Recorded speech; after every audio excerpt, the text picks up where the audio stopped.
ගත්තේ පීට්සා හට් එකේ පීසා එකයි ඩොමිනෝස් එකේ පීසා එකයි මේ පීසා දෙකේ මිල රස ප්‍රමාණය කොහොමද කියලා අපි බලමු.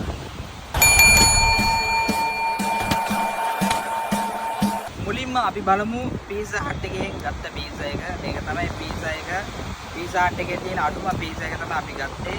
එන අපුණා සෝස් පැකට් එකයි මේ වගේ කැටලොග් එකක් හම්බුණා. එයාලට සේවියත් එකක් දීලා තියෙනවා. මේ වගේ මේ පීසා එක තමයි අපිට දුන්නේ. මේ තියෙන ඩොමිනෝස් පීසා එක අපි ඒ තියෙන අඩුම ප්‍රයිස් එකේ තියෙන පීසා එක 400ට ගත්තේ. එයාලා අපිට දුන්නේ මේ වගේ සෝස් පැකට් එකයි.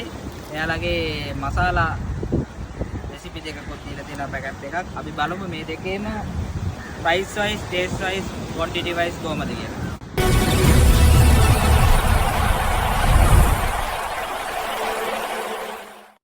මේකේ quantity wise වලින් ගත්තොත් එහෙම පීසා එක පීසා හට් එකේ පීසා එක තමයි ලොකුවටම තියෙන්නේ. ඒ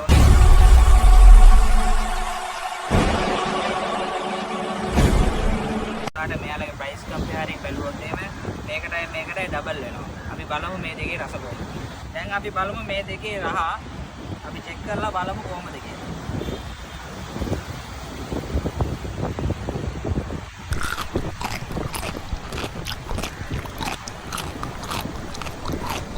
මේක අවුලක් නැහැ. සුපිරියටම තියෙනවා. චීසි විදිහට තියෙනවා. වැඩි සරත් නැතුව ඊමටම තියෙනවා මේකත්. වරදක් නැහැ නියමටම තියෙනවා. දැන් අපි බලමු පීසා හට් එකේ පීසා එක කොහොමද කියලා.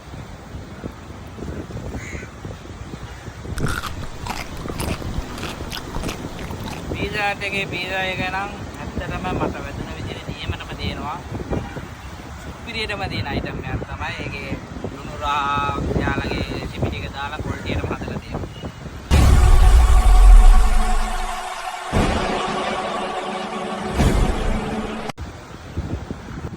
මේ දෙකම කාලා බැලුවා. මම දැන් කියන්න යන්නේ මේ දෙකේම ඕවර්ෝල් සංසන්දනාත්මක බැලුවම මෙයාලගේ 820 පීසා එකද හොඳ නැත්නම් රුපියල් 400 පීසා එකද හොඳ කියලා. ඇත්තටම බැලුවොත් මට 800 පීසා එකේ රහ මට්ටම බැලුවොත් ගොඩක් ක්වොලිටියට තිබ්බා.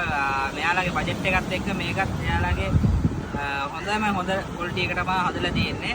ඒකෙන් මම මේකට දෙනවා 10න් 9ක් දෙනවා මේකේ රේට් එක. මේකට දෙනවා 10න් 6ක්.